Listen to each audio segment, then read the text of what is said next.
السلام علیکم ورحمۃ اللہ وبرکاتہ۔ سنن ابو داؤد شریف کا سلسلے وار درس جامعہ انواریہ اور باب العلم انواریہ ایجوکیشنل سوسائٹی کی جانب سے جاری ہے، اور آج ہم جو ہے باب فی الوسوسۃ بالطلاق کو پڑھیں گے۔ حدیث نمبر 2209۔ یہ باب کا ترجمہ فرمائیں۔ باب فی الوسوسۃ بالطلاق،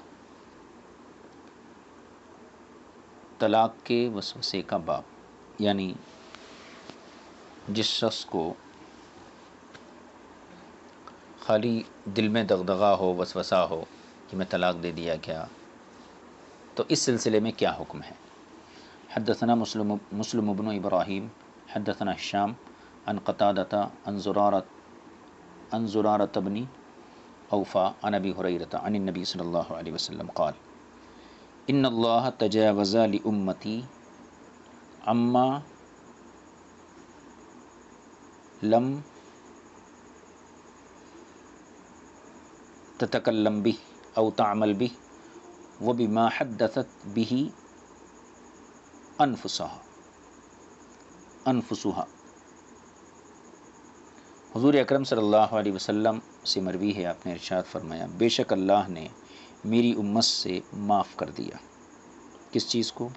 اما لم تعمل تتکلم بھی، اس بات کو کہ جس کا زبان سے تلفظ نہیں کیا گیا، یعنی صرف دل میں انسان کے خیال آیا اور زبان سے اس کا تلفظ نہیں کیا، تو اس خیال کو، اس وسوسے کو اللہ تعالیٰ معاف فرما دیا ہے۔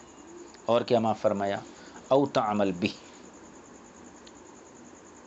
یا کسی کام کا، کسی گناہ کا اس نے ارادہ کیا لیکن اس نے کیا نہیں، اس کو بھی اللہ نے معاف کر دیا۔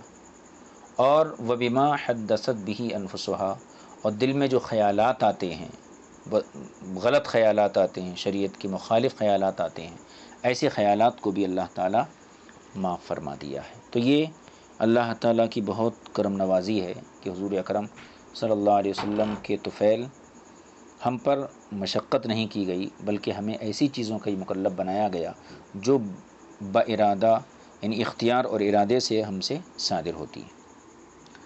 آگے کا باب ہے باب فی الرجل یقول لامرأتہ یا اختی۔ یہ اس بات کا ہے کہ ایک شخص اپنی بیوی سے کہتا ہے اے میری بہن، تو کیا بیوی کو اپنی بہن کہہ سکتے ہیں یا نہیں کہہ سکتے ہیں؟ ضرورت کے موقع پہ کہہ سکتے ہیں یا نہیں کہہ سکتے ہیں؟ یہ مطلقاً کہنا غلط ہے یا مطلقاً کہنا جائز ہے؟ یہ تمام چیزیں اس حدیث کے تحت آئیں گی۔ حدثنا موسیٰ بن اسماعیل، حدیث نمبر یہ 2210 نمبر حدیث ہے۔ حدثنا موسیٰ بن اسماعیل حدثنا حماد، یہ تحویل سند ہے۔ وحدثنا ابو کامل حدثنا عبد الواحد وخالد الطحان المعنى کلہم عن خالد، ان تمام نے گویا کہ خالد سے ہی روایت کی ہے۔ عن ابی تمیمۃ الحجیمی، تمیمہ حجیمی سے مروی ہے ان رجلا قال لامرأتہ یا اخیہ، ایک شخص نے اپنی منکوحہ یعنی بیوی سے کہا اے میری بہن، فقال رسول اللہ صلی اللہ علیہ وسلم، تو حضور نے سن کر ارشاد فرمایا اختک ہی، کیا وہ تیری بہن ہے؟ حالانکہ وہ اس کی بیوی تھی، بہن نہیں تھی، تو حضور نے فرمایا کیا وہ تیری بہن ہے؟ فکرہ ذلک ونہی عنہ، تو حضور نے اس انداز خطاب کو ناپسند کیا اور منع فرما دیا، یعنی یہ فرمایا کہ اپنی بیوی کو بہن کہہ کر خطاب مت کرو۔ تو اس حدیث پاک سے یہ پتہ چلا کہ عام حالات میں اپنی بیوی کو جو ہے بہن کہنا یہ شرعاً ممنوع ہے۔ کوئی شخص اگر پیار اور محبت کے لحاظ سے اگر کہتا تو اس کی بھی اجازت نہیں ہے۔ ہاں، کچھ ضروری جو ہے کبھی شریعت اجازت دیتی ہے، حالات ایسے پیدا ہوتے ہیں کہ جہاں جان کا خطرہ ہو یا ایمان کا خطرہ ہو یا عزت و آبرو کا خطرہ ہو، اور ایسے مقام پر بہن کہنے سے عزت بھی بچتی ہو یا ایمان بچتا ہو یا جان بچتی ہو، تو ایسی صورت میں جواز کی صورتیں نکلتی ہیں، اور یہ بھی احادیث کے اندر موجود ہیں۔ یعنی اجازت ملتی ہے؟ ہاں، اجازت ملتی ہے۔ جیسا کہ آگے کی حدیث میں آپ پڑھیں گے، یہ حدثنا محمد بن ابراہیم البزار حدثنا ابو نعیم حدثنا عبد السلام یعنی ابن حرب عن خالد الحذاء عن ابی تمیمہ عن رجل من قومی، ابو تمیمہ وہی انہی سے مروی ہے، عن رجل من قومی کہ انہی کی قوم کے ایک شخص سے، انہ سمع النبی، نبی صلی اللہ علیہ وسلم، انہ سمع النبی کہ انہوں نے حضور اکرم صلی اللہ علیہ وسلم سے سنا، سمع رجلا یقول، حضور صلی اللہ علیہ وسلم نے یہ سنا کہ ایک شخص یقول لامرأتہ اپنی بیوی سے کہہ رہا تھا، یا اخی اے میری بہن، فنہا ہو، تو حضور صلی اللہ علیہ وسلم اس کو منع فرما دیے۔ تو یہ بھی ابن ابی تمیمہ کی حدیث ہے، اور یہاں پر انہوں نے اس چیز کا اضافہ کیا ہے کہ من قومہ، کہ جس شخص نے اپنی بیوی کو بہن کہا تھا وہ گویا کہ انہی کی قوم کا تھا۔ قال ابو داؤد ورواہ عبد العزیز بن المختار عن خالد، ابو داؤد فرماتے ہیں کہ اس حدیث کو عبد العزیز بن مختار نے خالد سے روایت کیا، انہوں نے ابو عثمان سے، انہوں نے ابی تمیمہ سے، تو گویا کہ دوسری سند ہے، عن نبی جو ہے مرفوعاً اس کو روایت کیا گیا، اور رواہ شعبہ عن خالد عن رجل عن ابی تمیمہ عن النبی، یہ بھی ایک اس کی سند ہے۔ اب آگے ایک حدیث پاک ہے اسی سلسلے میں، اور اس حدیث میں تھوڑی سی وضاحت کرنا بھی ضروری ہے۔ پہلے حدیث کا مفہوم پڑھ لیجیے۔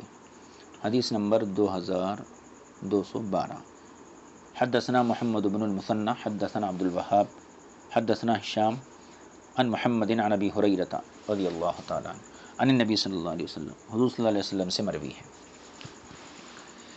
پہلے میں اس کا صرف ترجمہ کرتا ہوں، ترجمہ کرنے سے سامعین جو بھی سن رہے ہیں تو ایک دم جو ہے کوئی عقیدہ کہنا چاہیے مرتب نہیں کرنا اور کوئی نظریہ قائم نہیں کرنا، وضاحت کرنے کے بعد بات صاف ہو جائیں گی۔ ان ابراہیم لم یکذب قط الا ثلاثا، حضور صلی اللہ علیہ وسلم نے فرمایا بے شک ابراہیم علیہ السلام نے کبھی جھوٹ نہیں بولا، الا ثلاثا مگر 3 مرتبہ، سنتان دو اس قسم کے کلمے آپ نے فی ذات اللہ تبارک و تعالی، فی ذات اللہ تعالی اللہ کی ذات کے حوالے سے بولے۔ ایک کلمہ تو یہ ہے کہ قرآن کریم حضرت ابراہیم کے قول کو نقل کرتا ہے، انی سقیم، جب آپ کی قوم نے سالانہ عید کے لیے آپ کو دعوت پیش کی کہ آپ بھی ہمارے ساتھ چلیے، تو آپ نے فرمایا تھا انی سقیم، میں بیمار ہوں، حالانکہ اس وقت آپ صحت مند تھے۔ دوسری چیز، دوسرا قول جو اللہ کی ذات کے حوالے سے وہ یہ ہے، بل فعلہ کبیرہم ھذا، جب آپ نے بت خانے میں جا کے بتوں کو پانچ پانچ کیا تھا، توڑا تھا ان کو، قوم نے جب آپ سے پوچھا کہ من فعل ھذا بآلہتنا انہ لمن من فعل ھذا بآلہتنا یا ابراہیم، ابراہیم ہمارے جھوٹے خداؤں کے ساتھ یہ کس نے کام کیا؟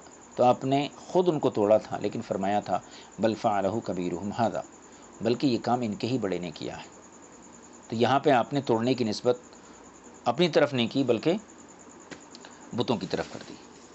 دو چیزیں تو یہ ہو گئیں، تو حضور نے فرمایا 2 باتیں تو یہ اللہ کی ذات کے حوالے سے، اور تیسری چیز یہ تھی کہ میں پہلے اس کا مرادی معنی عرض کر دوں۔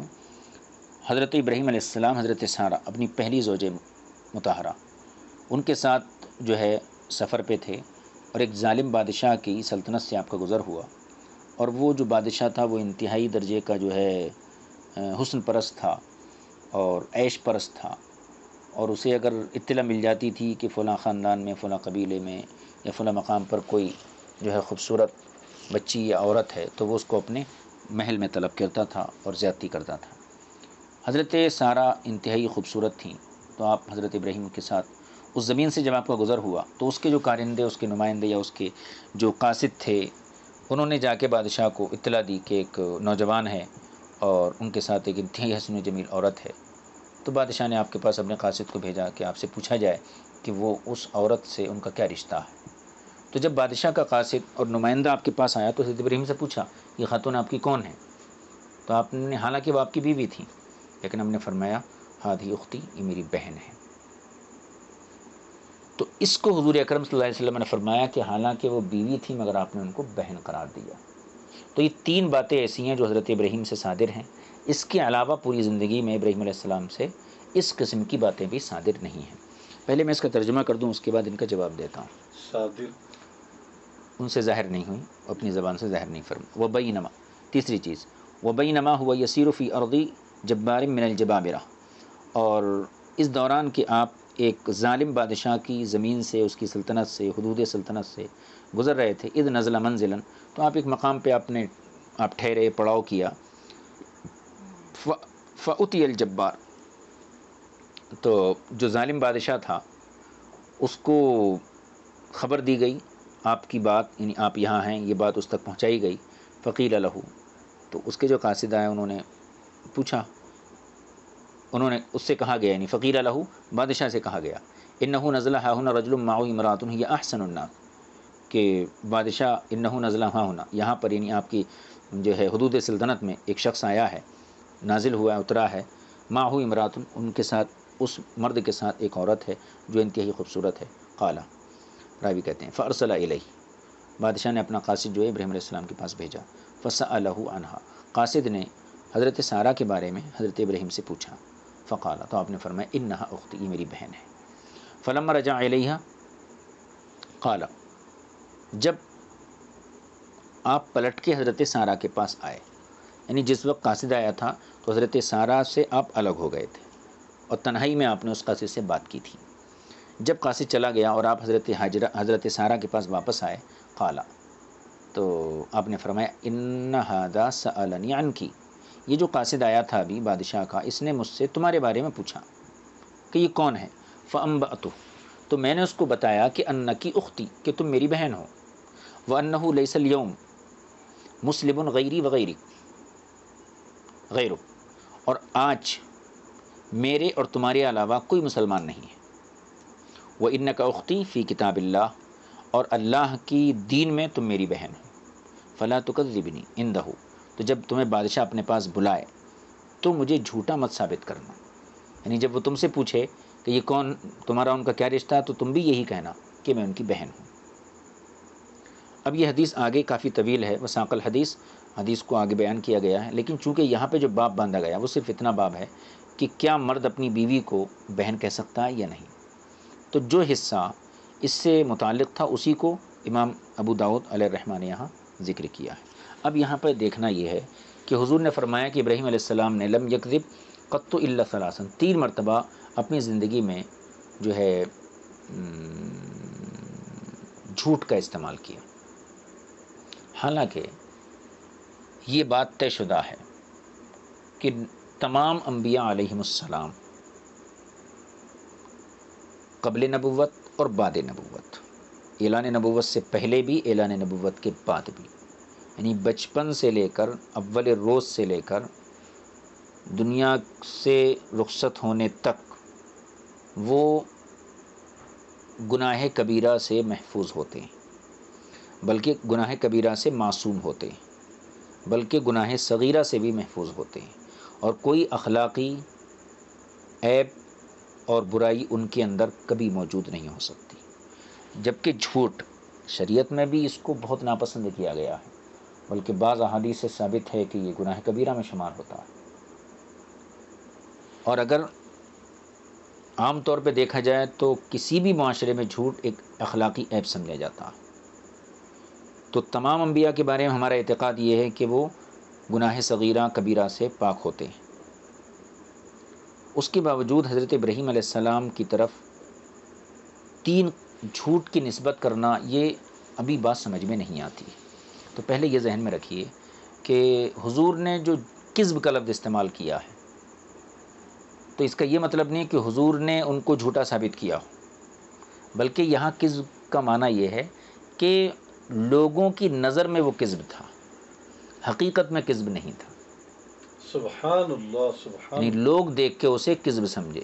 بھئی آپ نے ایک شخص کو مارا، اور جب آپ سے کسی نے پوچھا کس نے مارا، تو آپ فرما رہے ہیں کہ اس سے پوچھو، اس نے مارا ہوں گا، تو بظاہر یہ کذب ہے لیکن حقیقتاً کذب نہیں، یعنی لوگوں کے دیکھنے میں کذب سمجھ میں آیا۔ اب یہ عقیدہ جو میں نے عرض کیا کہ انبیاء گناہوں سے محفوظ ہوتے ہیں، لیکن یہ 3 باتیں تو بظاہر گناہ معلوم ہو رہی ہیں اور جھوٹ معلوم ہو رہی، اس کا جواب سن لیجیے۔ انی سقیم، پہلے لفظ کا، پہلے کلمے کا جواب، حضرت ابراہیم نے یہ فرمایا میں سقیم بیمار ہوں، تو یہ آپ نے مایعول کے اعتبار سے فرمایا تھا، آئندہ آنے والے زمانے کے اعتبار سے، کیونکہ ہر انسان زندگی میں کبھی نہ کبھی بیمار ضرور ہوتا ہے، تو آپ نے آئندہ زمانے کو حال میں رکھ کر بیان کیا تاکہ آپ اس عید اور میلے سے اپنے کو بچا سکیں۔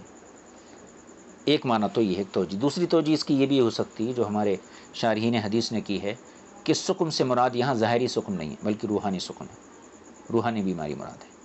اور آپ کے کہنے کا مقصد یہ تھا کہ اگر میں تمہارے ساتھ رقص و سرور کی محفل میں جاؤں اور وہاں ناچ گانا ہوں گا اور وہاں پہ جو بدتمیزیاں کی جائیں گی، خلاف شرع کام کیے جائیں گے، بت پرستی کی جائیں گی، تو یہ کرنے سے انسان روحانی طور پہ بیمار ہو جاتا ہے۔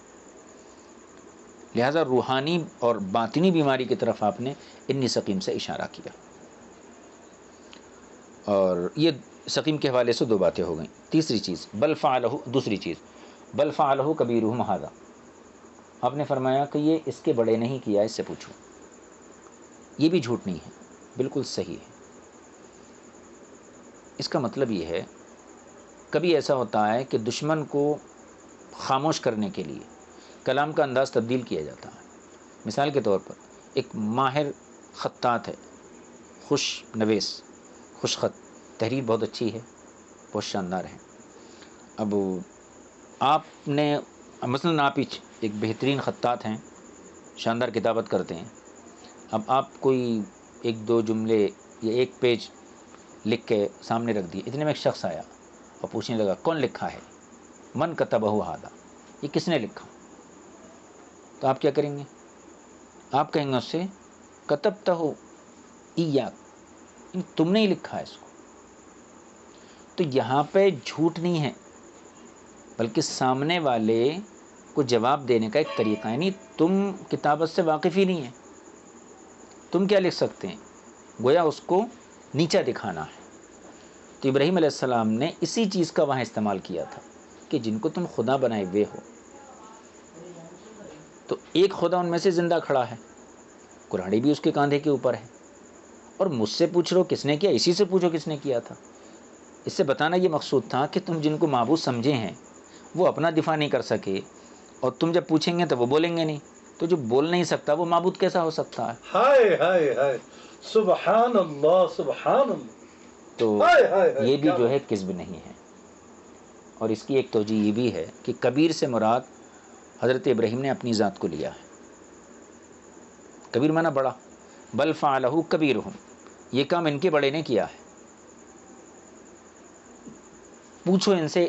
اب ان کے بڑے نے کیا ہے، یہاں تک بات ٹھیک ہے، اب آگے فاسألوہم، ان سے پوچھو، یعنی اگر وہ بتا سکتے ہیں تو بتا پوچھو سکتے ہیں بھائی۔ تو پوچھو ان کے بڑے نے کیا ہے۔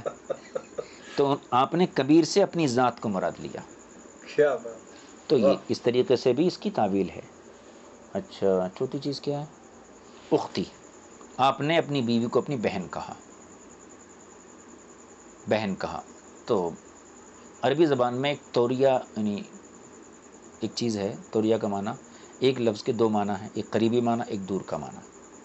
تو کسی حکمت کے تحت، کسی ضرورت کے پیش نظر قریبی معنی چھوڑ کے دور کا معنی لیا جاتا ہے، یہ جائز ہے، جی، جبکہ ضرورت شرعی وہاں متحقق ہو۔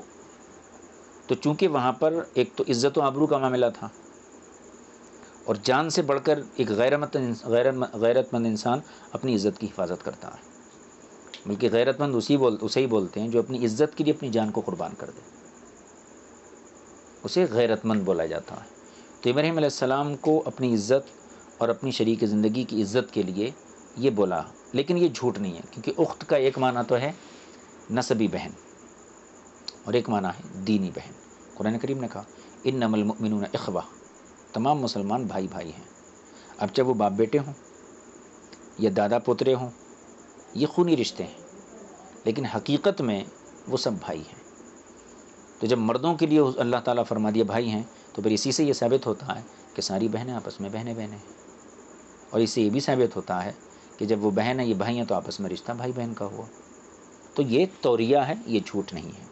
حضور نے اس کو کذب جو کہا وہ اس لیے فرمایا کہ لوگوں کے دیکھنے میں وہ کس سمجھ میں آیا، لوگ جسے دیکھیں اور کذب سمجھیں، یعنی لوگوں کی نظروں میں وہ کذب تھا، حقیقت میں وہ کذب یا جھوٹ نہیں تھا، کیونکہ یہ عقیدہ متفق علیہ ہے کہ نبی سے جھوٹ کا صدور یہ ناممکن ہے، نبی جھوٹ نہیں بول سکتے، ورنہ ان کی شریعت اور ان کا لایا ہوا دین اور ان کے لائے ہوئے احکام ہر چیز میں شک پیدا ہو جائیں گے،